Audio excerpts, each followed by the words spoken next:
Good afternoon to you. Welcome to the latest research launch from the CCMA. I am Stephen Yap, the research director at the CCMA. I'm very pleased to be joined by a distinguished panel who will come onto camera shortly and join me to debate today's topic, which is the implications of changing consumer confidence and customer contact. This is a follow-up piece to a study that we did about a year ago, also in partnership with CoreMiner. So this is a follow-up to a piece we did last year. If you cast your mind back 12 months ago, we were very much, I think it's fair to say, at the sort of the peak of dealing with and understanding the implications of rising cost of living. Interest rates have been going up and up and up. We were all feeling, I think, the impact of rising energy prices. It was probably the biggest story at the time, and it still is a very big story. But it doesn't feel perhaps that we are talking about it quite as much as we did 12 months ago. Interest rates haven't gone up since August of last year, but equally they haven't gone down either. So they continue to be at high levels that we haven't seen in about 15 to 20 years. And we wanted to understand what are the ongoing implications and have we seen consumer sentiment and people's expectations of customer contact and organizations evolve over the past 12 months. So as last year, we did a survey and this year we did a survey of 500 people, a very representative survey of consumers up and down the country. And what I'd like to do to begin is to share with you some findings from this survey. There's going to be a more detailed report that is going live on our website later this afternoon. So that's a free download. If you want to log into ccma.org.uk, you'll see that available to you.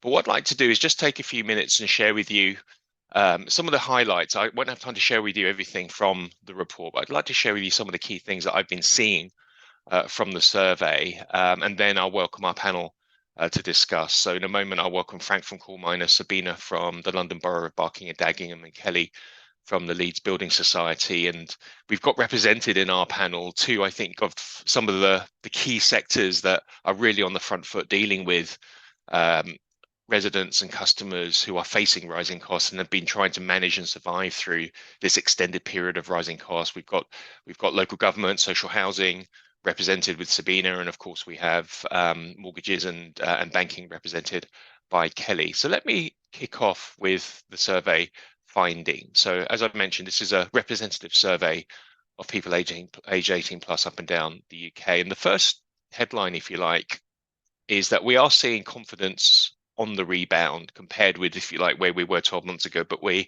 absolutely can't be complacent. So let me share with you some of the findings around where consumer confidence is today and how it's changed since a year ago.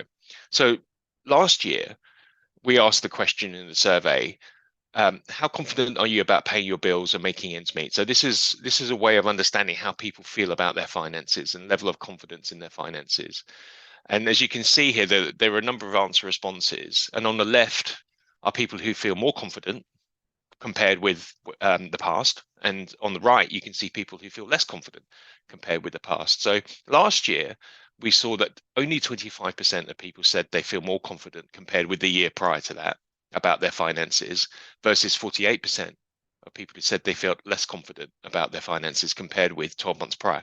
So almost 2 to 1 in terms of the people who felt their confidence lowering compared to those who felt their confidence increasing.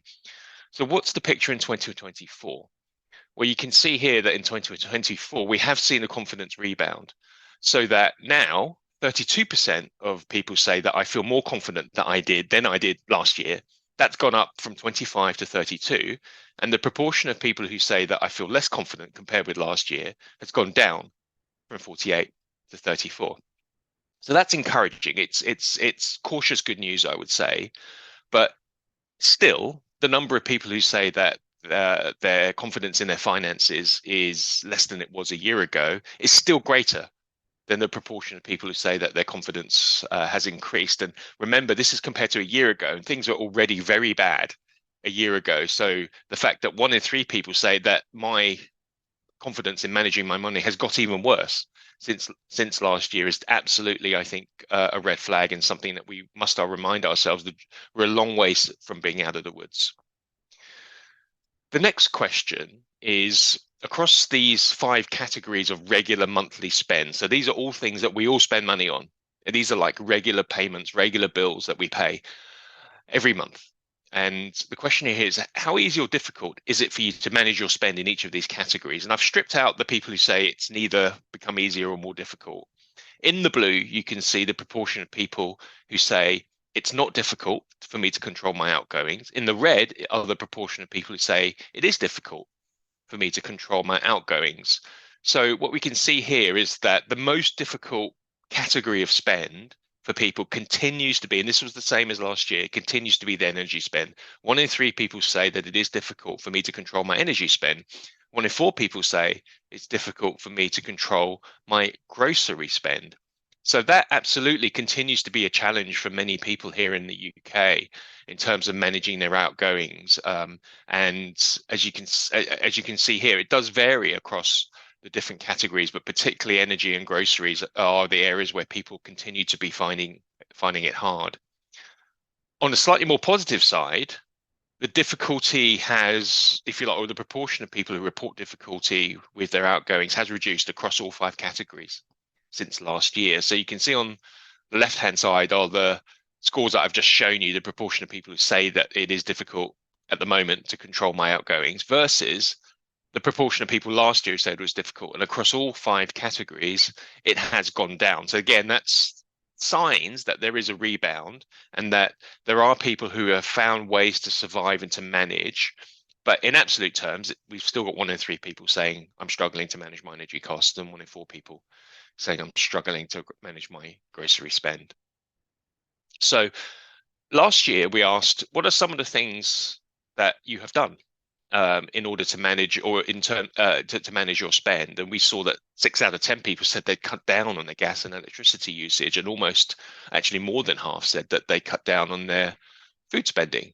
So this year we can see that there's actually been a reduction in a number of people who have resorted to these measures. So actually now in 2024, the most commonly used measure to manage cost of living is actually related to cutting back on food spending. That now outstrips the number of people who are cutting back on their energy spend. We've now got 42% of people who say they've cut back on their food spending, which is down from 54% last year, but still a lot in absolute terms. And the biggest jump, if you like, or the biggest reduction has been 61% last year who said they've cut back on their energy spend to 39% this year. But again, in absolute terms, that's a lot of people. That's 4 out of 10 people who've said I continue to have to cut back on my gas and electricity spend. So good news and bad news. The good news is we have seen a rebound, if you like, from the peak challenge of last year. But in absolute terms, there's still an awful lot of people here that are vulnerable, an awful lot of people here that are struggling. I want to move on to focus specifically on how people see providers and how people see contact centers and the support that people feel that providers are providing or not with regard to helping with cost of living. So what are the sorts of drivers of contact that emerge as a result of rising costs? And the question is, in the last 12 months, have you contacted any of these kinds of organizations related to cost of living to help with a payment, for example, to ask for information related to cost of living? And it's still energy companies and telecom companies that are the most contacted. But as you can see here, again, there's been a drop across all 5 types of organizations in terms of the proportion of people who said, I've had to make contact with my electricity company, or I've had to make contact with my mobile provider. It's not a huge drop, but it is there across all 5 categories. And what this starts to tell me, the previous charts start to tell me, is that on the whole, while there still are an awful lot of people who continue to be extremely vulnerable, who continue to struggle with ongoing rising costs, I think it's fair to say that also a lot of people have found ways to survive. Maybe not thrive, but certainly survive. That in the 12 months ensuing since last year, people have found ways to adjust. And perhaps if you like, the peak of the contact demand that we saw last year has subsided a little bit. I wonder if your own experience tallies with that or not. Are you seeing the same levels of contact demand related to cost of living or not? The question here is, how would you rate the support on offer to help you manage cost of living. And the good scores are in the blue, and the poor scores are in the red. And the good news is, across all the types of categories, is that the good scores or the good ratings outweigh the bad ratings. So I've done my own sort of version of the Net Promoter Score here, subtracted the bad scores from the good scores, and you can see that we're in across all 5 types of organization, we are in positive territory. And the most positive scores are given to telecom providers and to banks, where we're very, very positive territory. And I think we should take a moment to feel pleased about that. I think this is very much credit is due to organizations and to contact centers of all kinds across all industries who, I think it's fair to say, have really stepped up and worked very hard to support their customers and continue to work very hard to support their customers, because of course this isn't going away anytime soon. We can see that the ratings across all the categories have gone up a lot since 2023. Part of this might just be because consumers aren't quite feeling as much pain as they did last year, and generally feel more optimistic and positive, all relative, of course. It's relative to the peak of last year. But also, I think this is also a testament, and it is an uplift that is a result directly of the efforts that we've all been making across all of our contact centers, all of the steps that we've taken to support our customers, our residents, to help, all the information we've provided, all the ways that we've we've worked harder to identify vulnerability and to provide relevant support. The biggest gains actually are in telecom and broadband, which is interesting. If anybody is on the call today from a telecom company, I'd be really interested in understanding what you've done to what we're seeing from the consumer survey here is there's been a massive 11-point jump in terms of the net score, the net positive score. We've also seen a net positive jump for banks and a big one for credit card companies and also for energy companies. So again, this is good news in terms of how consumers are recognizing the support that is being provided. And I talked about how consumers are, if you like, finding ways. People, generally speaking, tend to be resilient. They tend to find ways to survive. That is not to understate the challenge that continues to exist. But people have, I think it's fair to say that people have found some resilience. A lot of people have found ways to survive. And I think what I'm seeing is evidence of the growing savviness of the consumer. So if you think about yourselves as a consumer, how many of us 3 years ago really knew much about what we were paying for our electricity or gas? I would say probably not many of us knew much about unit rates, for example, or standing charges. And now a lot more of us have become super educated and super aware of things like standing charges and ongoing bills, because we've had to educate ourselves, because we've had to manage through rising energy costs. That's just one example. Another example is switching. So perhaps 5 years ago, we would just let our insurance renewals roll over because we didn't have to worry about it, because we weren't experiencing the same level of premium increases that many of us are experiencing today for our car and home insurance. And that's another example, because insurance premiums, for a lot of reasons, have gone up. That drives switching behavior. And what we can see here is evidence of switching behavior. So 1 in 4 people have switched their supermarket in the last 12 months. Almost 1 in 4 people have switched their mobile and or broadband provider, and 18% of people have switched an insurer in the past 12 months. This is a new question for 2024. I don't have the comparison versus 23, but I would strongly expect these numbers to be higher in 2024, because I believe one of the behaviors that has become much more widespread today in the consumer mindset and the consumer population is switching. So needs must, my premium's gone up, or my grocery bills are so high that I've had to try a different supermarket. And what I think is going to happen even after inflation starts to come back down, and perhaps we're over the hump, if you like. We're certainly not over the hump now, but once we're over the hump, I think this savviness will continue. The smart shopper, if you like, the educated consumer, that won't go away. People now realize that actually perhaps the cheaper supermarkets product quality is acceptable, and I don't have to necessarily shop at the premium supermarkets anymore. So even when confidence really rebounds and people feel more money, they have more money in their pocket, I think the smart shopping, the value shopping behavior will continue. I think that's here to stay.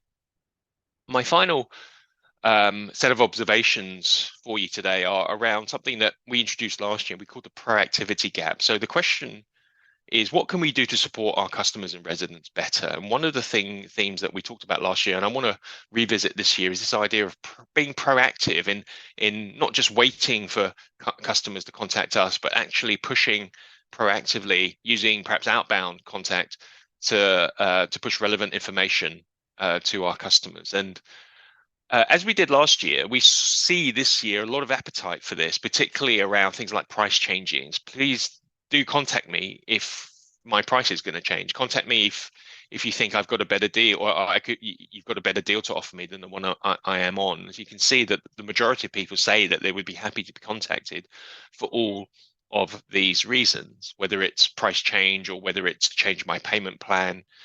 People feel that if I can save money, then I would welcome a provider getting in contact with me. If you look at those numbers versus the proportion of people who say they've actually been contacted, this is where you see the gap. So 70%, for example, of people say I'd welcome proactive contact from provider around getting a better deal.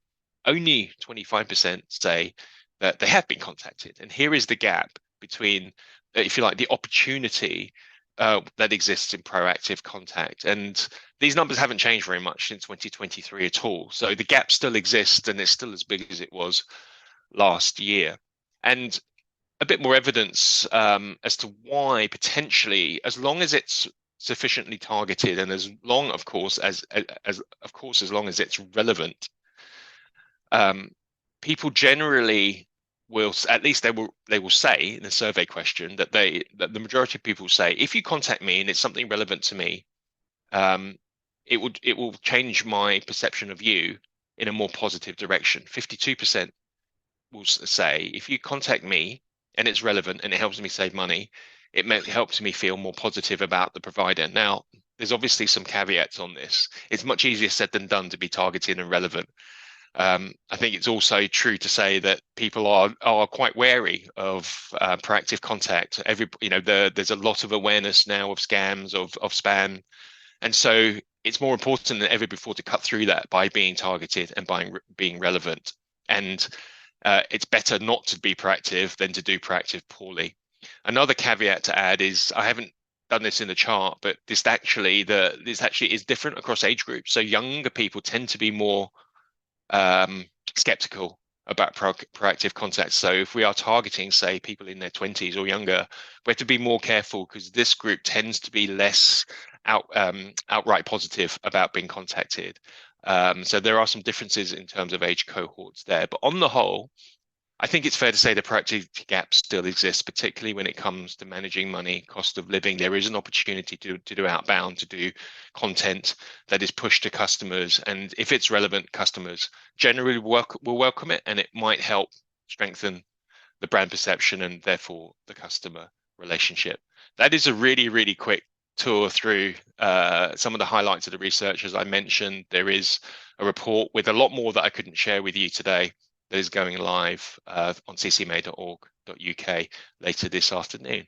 At this point, I would like to invite our panel to the stage to help me reflect on some of those findings and talk about their own experiences and what they've been doing within their own operations during this period of high cost of living. I would also like to encourage everybody on the live broadcast to make use of the Q&A function. So if you're on a laptop or a PC, you'll see the Q&A button down below. Feel free to type in your questions for the panel, for me, if you like, and we will do our best to try to get to those questions before the end of the hour. So welcome Sabina, Kelly, and Frank. Before we get going, let's just invite each of you to introduce yourselves. Kelly, would you like to go first? Yes, I'm Kelly Shippen, Head of Contact Centre at Leeds Building Society. So I'm responsible for the main contact centre servicing savings and mortgage customers, as well as our back office processing teams too. Thank you so much, Kelly. It's great to have you with us. Sabina, good afternoon.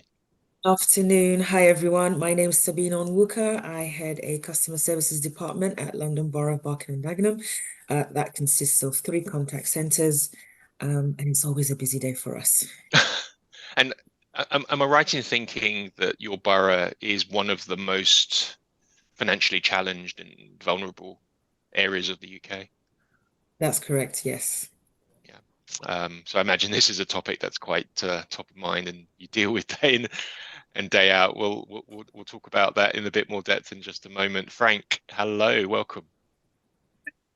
Thank you everyone for joining us today. I'm Frank. I'm the VP of International for Core Miner. Core Miner are a technology company. We analyze customer interactions across multiple channels and provide data back to our customers that is insightful and actionable to help them improve CX, EX, and hopefully improve their business performance as well. So delighted to be joined by yourself, Stephen, and Kelly and Sabina today. And likewise, Frank, and it's great to be back a year later to sort of reflect on things and how they've moved on. And thanks again to Core Miner for supporting this year's research. So let's kick off, and I'd like to ask the panel how they've been supporting, and Frank, your partners, as well as yourself, how you've been supporting your customers and residents through this extended period of rising cost of living. I've seen, as I've just shown in some of the survey results, a little bit of a bounce back, but certainly a long way from job done. And I'm interested in understanding what's happened in the last 12 months. What changes have you made in your operations or that you've seen in your customer bases, your residents, over the past 12 months, specifically related to sort of this ongoing period that we're all experiencing? And perhaps, Sabina, I could ask you to come in the first instance. What have you been up to over the last 12 months in terms of helping particularly your vulnerable residents? Thank you. So I think in the last 12 months, there has definitely been a shift for us to be more proactive. And this was around how can we get to our residents who are not even making contact? Because you've got the residents who will make contact every day. But what about those who are not saying anything? You know, how are we making sure that they're not suffering in silence? And we've had to rope in things like our operatives to say, when you happen to go into someone's property, just, you know, be observant. You know, you don't have to ask anything. You just be observant on what's happening. We're asking our agents at the front line, so our advisors, when you're listening into the conversation, actively listen.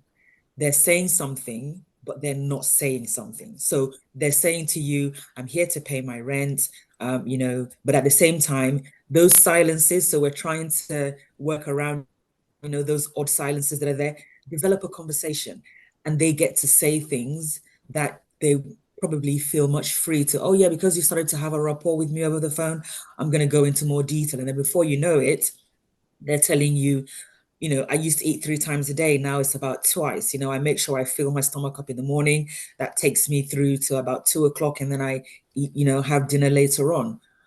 From there, you can say, well, actually, are you aware of? And then we give them the facilities that, you know, that's there. The other things that we've been doing now is to work with the locality leads and actually giving them some of the paperwork that a resident would need to fill if they're going for a hardship fund, so the financial assessments, asking them, can you support the resident filling this in, so that by the time they come to us, they've done half of the work. So that's maybe 1 week's worth already done, and we can start the process much sooner so that they can get access to the funds. So we've even given them what our IVR looks like. So, you know, everyone's IVR has got so many layers. So when we're saying to them, right, this is the IVR option they need, press 3, press 2, it will get straight to the department, as opposed to listening to everything else. So making that journey, you know, a bit more smoother. So we've been busy. Thank you so much. I just want to sort of delve into, there's a couple of points that really struck me in what you've just said. Firstly is being proactive, because perhaps particularly vulnerable, financially constrained residents, maybe there's a stigma attached to it. People don't want to admit it, but you know, Yes. it's actually up to the providers, up to you to draw it out and listen for the cues. Is that right? That's correct, yes, because we've also seen a new cohort that's come in where before they had disposable income and all of a sudden it's not there anymore. So they're a bit, oh my God, can I ask this question? I'm not really sure. How do I need to articulate it? Because I'm coming to terms with the fact that I don't have so much disposable income. So my agents now are coached and mentored to ask these sensitive questions Yeah. in a way that we're just having a normal conversation here, but I can hear what you're saying without you actually using the words. Yeah.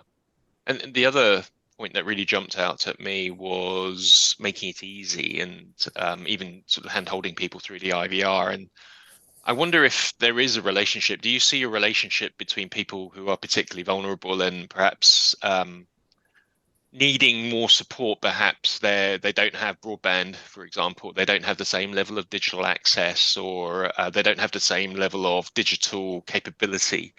And therefore, we must be particularly careful to design those journeys to make them as easy as possible for everybody, not just the digitally savvy. Yeah, no, we've definitely taken that into account. And what we've done in the last 12 months as well is we started a pilot in the libraries, because our residents do like to go to the libraries. They meet up in the libraries. They have, little group sessions in the libraries. And so we've developed digital zones in the libraries where they can actually access the use of the equipment's there, but in a sectioned area. So not when you go into libraries, every desk has got a PC. We've actually created a exclusion in that area where you can get that digital support.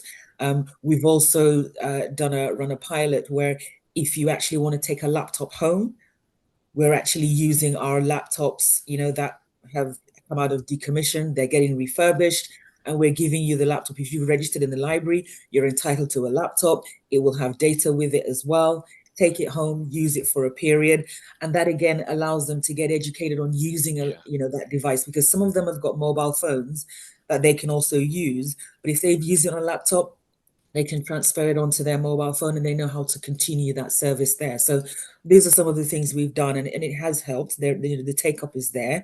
But again, you've got that stigma of, do I really want to sit in this area? And people think, Right. I don't know how to use the system. So it's really just making that area a friendly area that you can feel free to come in and no one's going to hold you account or judge you because you're coming into that zone. Thank you so much, Sabina. And just a reminder to everyone who's dialed in live, if you have any questions for any of us, please do ask them on the Q&A tab, and we'll get to them before the end of the hour. Perhaps we can come to you now, Kelly. What have been the implications of ongoing cost of living for Leeds Building Society and your customers? So I think obviously it's been really challenging for customers, and we've made a number of really practical things and changes, I suppose, to try and make things easier. One, we haven't charged any arrears fees since COVID, and we didn't undo that when we kind of came out of the back of that, and that's to make sure we continue to support customers that are finding it difficult. We've made changes. We were the first mortgage lender to bring Experian Boost in. That helps customers get a mortgage who might have struggled in the past. Experian Boost users, whether you pay for your Netflix every month and you have a gym membership every month, and that boosts your credit score. So helping those that might not have been able to get on the property ladder and maybe out of rental, if that's what they wanted. So we've made a couple of real practical things like that. But picking up on Sabina's point as well, actually we did some analysis on our callers and could see actually the customers who rang us the most, our highest kind of repeat callers, were all vulnerable. So actually providing the right service for those customers was really important. And quite often they'd ring every day for a balance, to check just what was in there and what did they have. And although we supported them and guided them with online solutions, actually we reached a point where we needed a direct number that was free for those customers and vulnerable customers to get through to us, a little bit like educating customers through an IVR.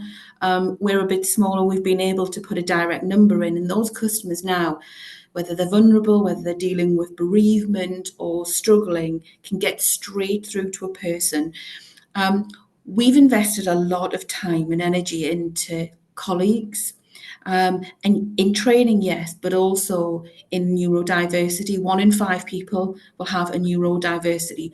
And the way we work with our team and our colleagues, they shape the service, they shape the proposition. We've got 15% of our colleagues are neurodiagnosed, neurodiverse. We have another proportion not diagnosed, but actually they've become our driving force. They're reviewing our website, they're providing feedback, they're giving all of those thoughts and views, and every bit of that effort and focus on colleagues transfers into the service we give customers to help navigate through the difficult times. Thank you so much. That's a special phone number that you talked about. Is that specifically for the vulnerable customer cohort? How do you communicate that, and I guess make sure that it continues to be reserved only for the customers who really need it, as opposed to everybody dialing in?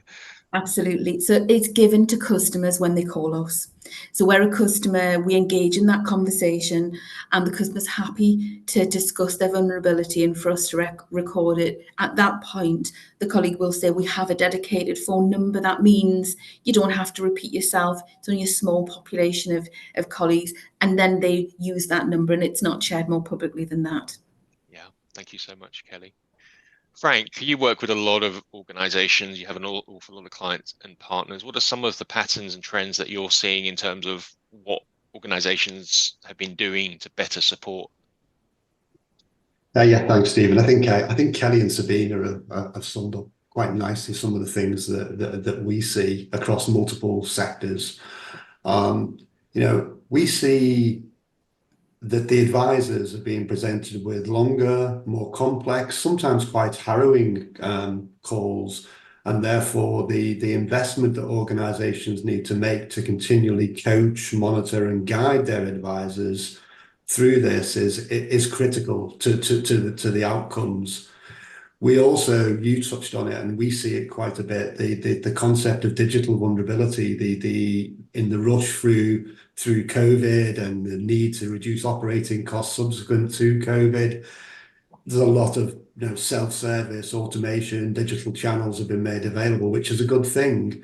But with the aging population, the higher amount of vulnerable customers that maybe don't have the financial wherewithal to access broadband, they don't have the cognitive skills maybe to deal with the IVRs and the web channels. So how organizations bridge that gap from digital exclusion is something we see a lot of. But I commend the work that Kelly and Sabina have done in their organizations. I did have a little sneak peek at your LinkedIn profiles and some of the posts, Kelly, about the neurodiversity, and Sabina, some of the stuff you've been doing on coaching and mentoring agents. Because to me, that's where the rubber meets the road, is how well you can make your employees trained, educated, and capable of dealing with the consumers.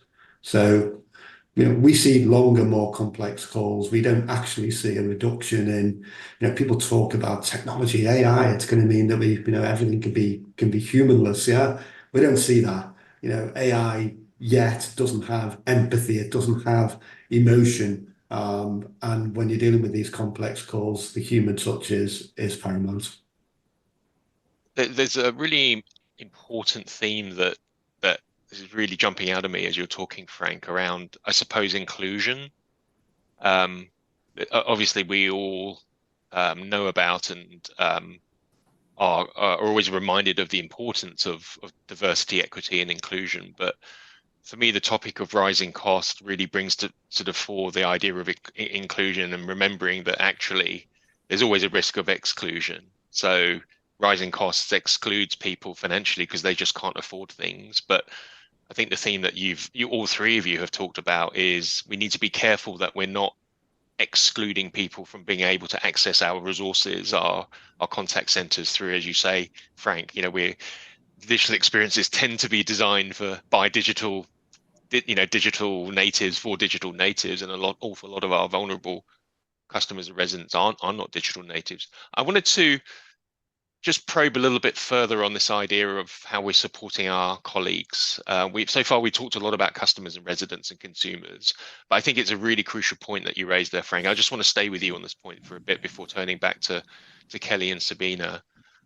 We must also remember that our people are dealing with very difficult, harrowing conversations on a daily basis, and we also need to continue to support them. And of course, with many of those conversations happening when people are working from home, that's an extra level of challenge because you're dealing with this coming into your own living room or your own bedroom if you're handling the call at home. And Frank, what are some of the ways that you've seen organizations help build their colleagues' resilience? So from my perspective, there's a couple of things really. One is the sort of moving away, using technology to move away from that sort of random couple of calls a week type approach to taking a holistic approach to the performance of the agents. Different people have different skills, different strengths and weaknesses, and quite often in a manual assessment, you may find the odd nugget. Don't get me wrong, but you miss a lot of ability to do really targeted and focused coaching and guidance to the employees. And net an engaged employee will deliver a better experience to the consumer, full stop. And if you're able to invest in tools like ours that do allow you to do that targeted and focused guidance and coaching, your employees respond positively to that. They see that investments being made in them, and they will be more engaged. That's one area. The other area is, we talk about things like vulnerability. It can get lost in the noise a little bit. Sabina sort of hinted at this when she spoke earlier. The pointers, the triggers. Well, you can lose the "How are you today, Frank? I'm very well, just got out of hospital." That could be a pointer for a potential health vulnerability. So being able in real time to be able to provide assistance to the advisors, and then pulling up information from the knowledge management systems or the CRM systems to embellish that conversation, use technology to help the agent navigate the call in the moment. So they're the two sort of areas I would see we make a big difference. Thank you, Frank. Just a reminder to everyone who's dialed in live today, if you have any questions for Sabina, Kelly, or Frank, or me, do pop them in the Q&A tab, and we'll get to them before the end of the hour. Sabina, I'd like to come back to you on the same topic of how we support our colleagues. And nobody rings their local council to say, I think you're great. Nobody does that. You've got, I think, a particularly challenging, or your people are in a particularly challenging position, because typically when people ring you, they've got problems and they're upset, and that's hard. I can only imagine how hard it is for you and your teams. How do you help your teams get through that? I think one thing that good thing the organization has done is the well-being app that we have, where they can just use the app to access, support. But another thing that I've been able to do is obtain a software kit, which we're just doing a soft launch at the moment.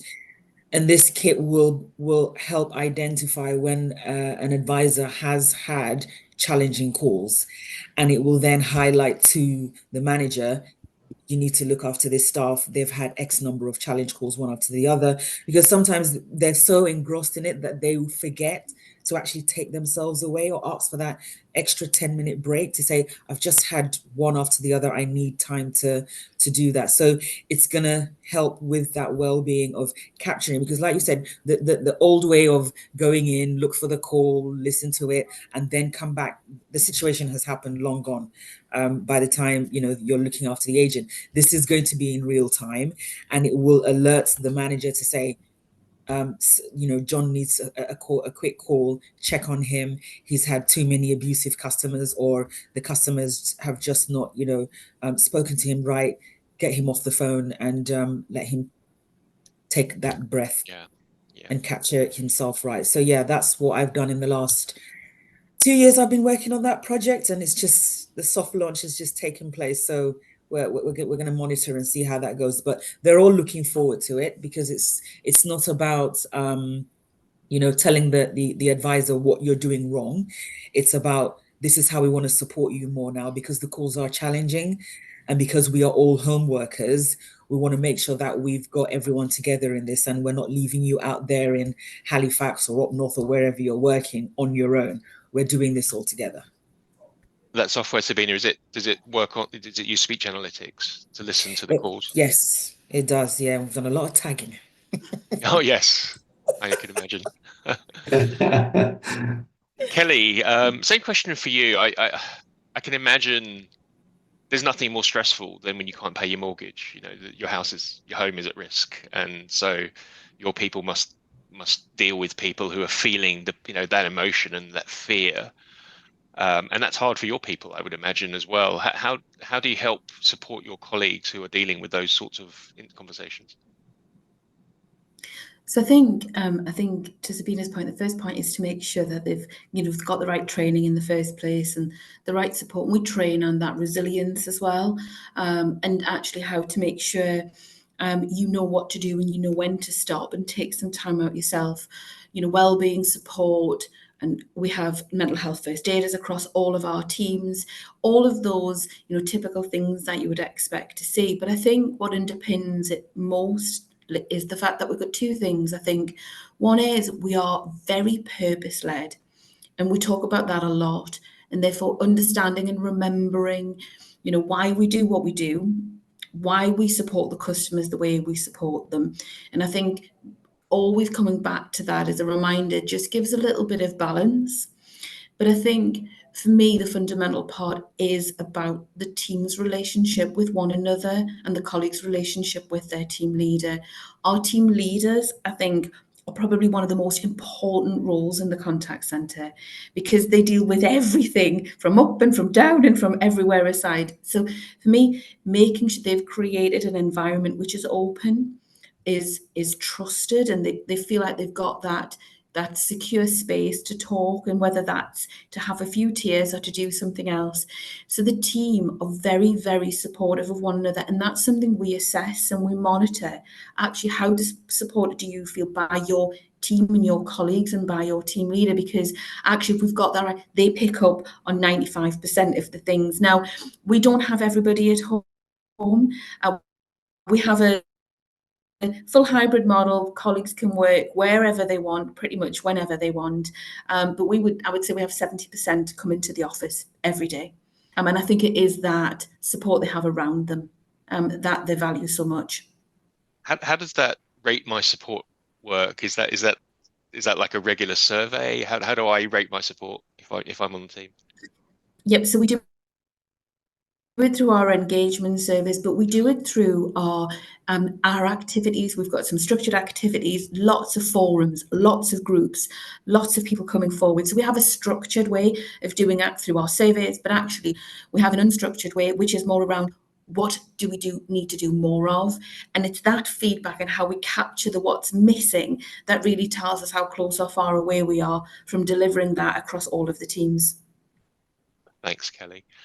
We're getting some really good questions come in, so let's turn to the questions, and I'll stay with you, Kelly, in the first instance, and then come to you, Sabina, if that's okay. So I'm going to take two questions from Emma and try to combine them into one. So thanks, Emma, for these great questions. So Emma asks, when it comes to training and coaching for your colleagues who are dealing with vulnerable customers, who does that? Who provides it? Where do you get the training from? Is it something you've developed and deliver on in-house? Do you bring in external trainers to do that? And how much time is the second part of the question? How much time do you dedicate for this sorts of training? So who does it, and how much time is given to it, Kelly? Okay, so who does it? Probably a bit of everything. So we, in our collections, our real arrears team, we have an external trainer that comes in and delivers some training, as well as using our own internal resources. So we have some specialist training for that group.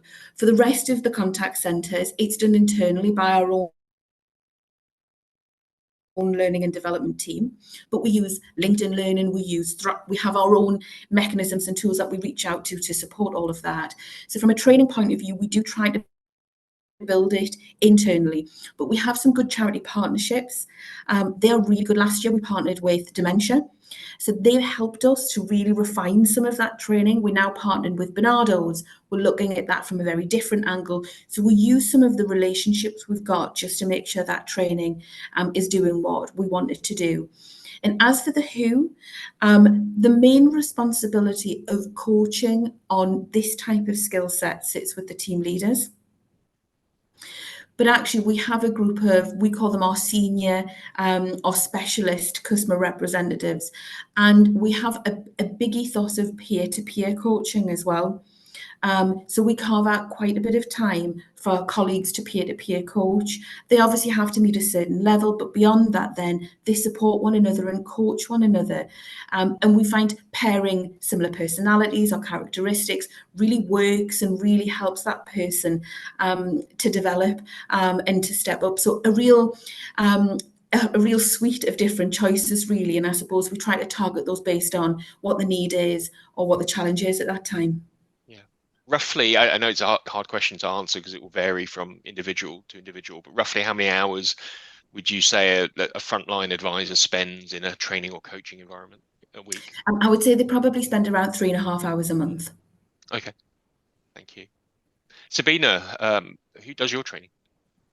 So I think just like Kelly, so I've got different approaches to it, and it depends what training I'm looking for. So for instance, when we have calls, about suicide and mental health issues, I can tap into our internal services, so adult social care service providers, and they can come and deliver the training for our staff, which they've done in team meetings. But when I'm looking at the more vulnerable aspect of my service, I have actually gone outside because what I wanted to do was do it totally different. I didn't want the whole PowerPoint slide, death by PowerPoint, sit down in front, scroll, and all the rest. So I took a different approach, and I went to a theatre company, and I asked this theatre company to listen to our calls. Of course, abiding by data protection, because our calls have got people's, information at the beginning. And I asked them to listen to the calls, and I want them to act the calls out. And then what I wanted, once they've acted the calls out, ask the advisor, how do you think that call went? And then give feedback. And that just triggered the senses of, I can actually bring the call to life. They can actually see it. They can actually hear what's happening. And then they could give feedback to say, you know what, next time I get this call, this is how I'm going to handle it. Because I've told the actor, well, actually how you handle that call or how you handle the person delivering the message was not right. So that's how I've dealt with dealing with vulnerable customers. And then at the end of that, I got them to give my staff tips on what to do when you've handled a call. So, the breathing techniques, step away from your system, notify us, don't just shut down, but notify your manager or your performance coach so that we can notify resource planning to say, right, this person is taking 10 minutes out. They've just had a bad call. So I've used different approaches to handle it because contact centers are very different, very unique. So you won't get a lot of the services in-house or the training in-house. Sometimes you have to tap outside to get external resource as well. Did you work with the actors to sort of set up those personas in advance? So yes, I want you to portray as if you're handling a call in a certain way. Exactly. And that time I got all my staff out to come into the council building. We used an office, one of the big community rooms. They had things to eat. So really act as if you're coming to the cinema to come and watch a film. So that's how I played that out. And it was fun. Weren't allowed popcorn because popcorn is too messy. But they had crisps and chocolates to, just really bring that cinema feel into the training. What a fun idea. I just want to stay with you, Sabina, for another question from Emma. Emma asks you specifically, as you're launching this new system process where if you've had a vulnerable customer on the line, it's been a difficult conversation, you can take some ad hoc time off. How do you build that into resource planning? Is there going to be more shrinkage as a result? So we already have it right now. so if an agent has had a difficult call, they'll let the advisor know, they'll let their team manager know or performance coach to say, right, I've had a challenging call. I just need 10 minutes off just to get myself together. So it's not going to be any different when, we finally go live with the new system. They will still get that time. And resource planning, they can, what's the word? Not be happy with me, but I'll like bring it to me. Don't take it out on the managers, because yes, I know what's happening. I have to look after my staff, because if I don't look after them, then who's going to answer the phone call? So for me, I've given that forewarning to the senior leader team to say, look, there will be times where performance will drop. And that's because I have to think of my staff. If they need that time off the phone, they need that time off the phone. If you're not happy about it, let's have that conversation on other ways of doing it. But at the moment, this is working and the performance is still there. Be interesting to see over time, once the system is established, whether it does have any impact. And actually, could it have some positive impact on your sickness and absence and attrition? Yeah, definitely. I'm looking at that positive, impact, because definitely when we went into home working, we saw sickness drop, because I was able to say, right, for the managers, have that conversation. You got a headache? Okay, that's fine. I'll give you 10 minutes extra, start late, and then, we'll get you back into the office, as opposed to before there was that traveling time. I've got the headache. I'm not feeling fine. I'm just going to call off sick. Sickness was through the roof. Whereas now it's about, okay, I'm going to work with you, you work with me, and we'll manage sickness. So that definitely brought sickness down. So now it's around what we can do when this system goes live. Thanks, Sabina. We've got another question which I'd like to direct to Frank first off. It's a great question. We've touched upon this idea of being proactive, because there can be a stigma if you're vulnerable. It's not something perhaps that you would volunteer.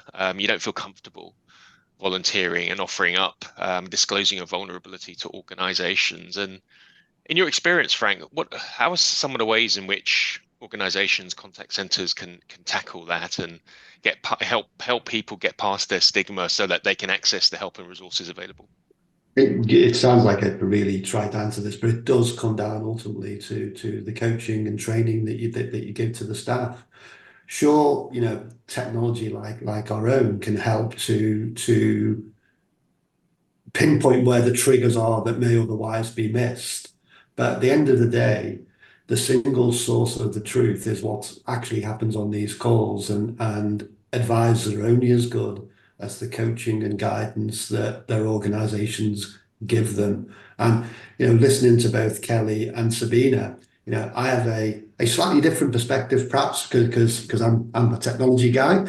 If you're able to, if you accept that the single source of the truth, how effective or ineffective you are at managing your consumers is what's happening on those calls.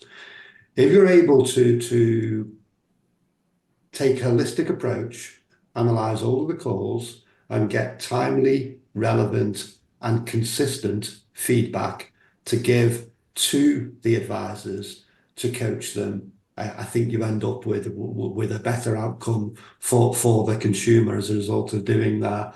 And in doing that, technology is really clever these days. We have an element in our software called Coach that basically an agent can see examples. AI serves up the examples of good, bad, and difference. A bit like your thing, Sabina, with the actors. They don't need the actors, because the system is saying, here's what you did really well. Here's an example of where you did it really well. Here's an example of perhaps where it didn't go so well, with tips, guidance, and hints about how they could do it better next time. So, but ultimately, I think that the people who manage and work in contact centers are heroic, but they're only as good as the coaching, guiding, and mentoring. And I would say, use technology to help that, because it's there today. Yeah. What are some of the tips or those subtle cues that perhaps people need to be trained to listen for, that maybe are non-obvious but would disclose someone who is actually vulnerable? There's just simple things, you know, and it's very, you know, it's hard to sort of divide vulnerability, if you like, into distinct buckets, whether it be financial or health or digital or life event vulnerability, like a bereavement or whatever. But people don't always, you know, when they are contacted either outbound or they're making contact inbound, it's probably easier inbound than outbound. Just simple things, Stephen, like, you know, how are you today? I'm not too bad, you know, I'm between jobs, or, you know, oh, I'm a little bit stressed. These things can be looked at in the context of that conversation. They can be added up, you know. There's a mention of stress, there's a mention of health, there's a mention of financial vulnerability. There's enough here to say, hang on, intercept, do something with it, yeah. And they're very subtle sometimes, these cues. Nobody rings up and says, hi, Stephen. Yeah, I'm just ringing today. Yeah, I'm a vulnerable customer. Although what Kelly's done there in Leeds is fantastic in terms of they've been able to identify vulnerability, but there's still underlying hidden vulnerability. Nobody rings up to necessarily to say they're vulnerable. So Yeah. Kelly, just coming back to you, have you spotted any sort of consistent cues and been able to coach people to look out for those non-obvious cues? I think so, and I think the other thing is, you know, how to ask. You have to give the customer a reason to want to tell you as well. So actually, you know, how do we get consent? Well, why should they give consent? What's in it for them? You know, concerns about what you're going to use the data for. And I think from our point of view, it is around talking to the customer where they've shared something with you, or you've picked up on the prompt, or you picked up on a trigger and you've explored that. It's to thank the customer for it. We, you know, really appreciate you sharing it.